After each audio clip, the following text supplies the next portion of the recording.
Hi guys! Black Saturday nga po ay mag-swimming kami dapat sa Farm View. Yung ilog lang siya sa may Angat, kaso nga lang, nire-reserve pala yung mga cottage doon.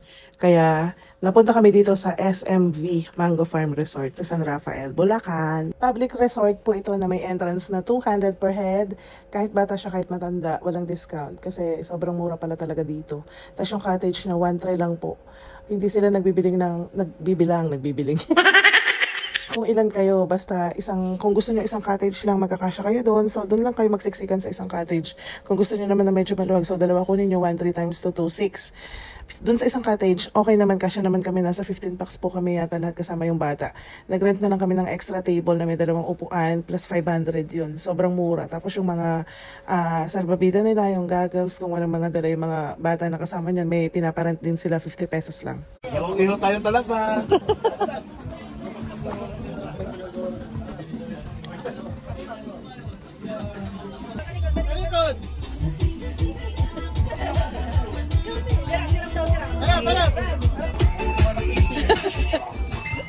Wala.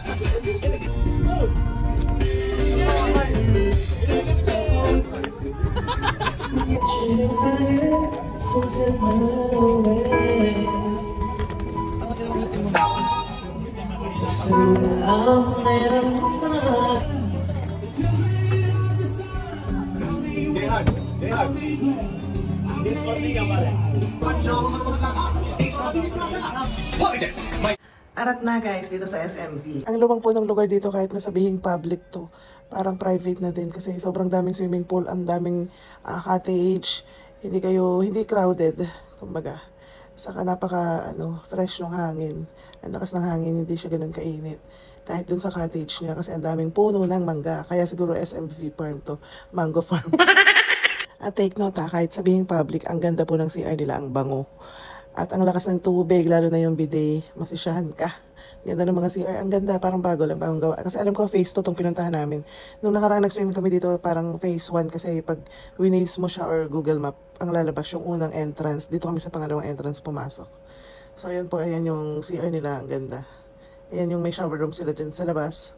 At dun sa loob yung bihisan. Ayan po yung ibang swimming pool dun sa bungad. Madaming pambata eh. Then yung mga pangmatanda na 7 feet to 10 feet, nandun siya sa kabilang side. Hindi na kami nakarating doon kasi dito lang kami sa pangbata. Dito sa pangbata yata parang tatlong malalaking pool na yung yung nakita namin. Doon kami sa dulo ang luwang.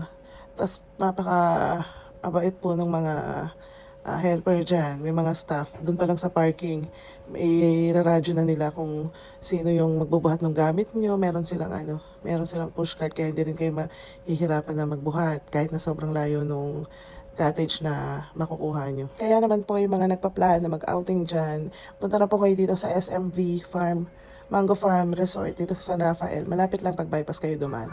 Sulit, sobrang mura lahat ng paninda. Pati yung entrance, pati yung cottage. Kung i-rate ko siya sa 10, siguro lagpas pa, mga 11 or 12. Yun lang po. Thank you Lord sa lahat ng blessings. Bye-bye.